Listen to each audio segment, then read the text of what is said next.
நாம் இன்னைக்கு முட்டைகோஸ் வச்சு ஆம்லேட் தான் பண்ண போகிறோம். ஆம்லேட் பண்ணுறதுக்கு ஒரு பவுலில் 2 முட்டையை உடச்சி ஊற்றி வச்சுருக்கேன். இப்போ இது கூட தேவையான அளவு உப்பு சேர்த்துக்கலாம்.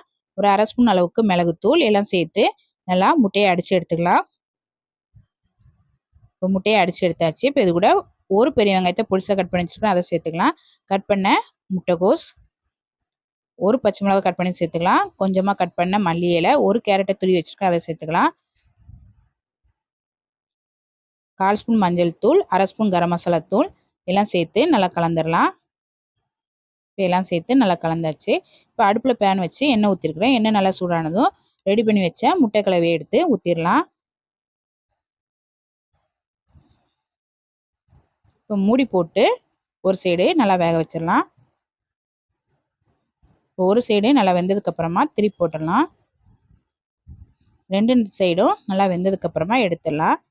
ரொம்ப டேஸ்டான முட்டைகோஸ் வச்சு ஆம்லேட் ரெடி ஆயிடுச்சு. ட்ரை பண்ணி பாருங்கள்.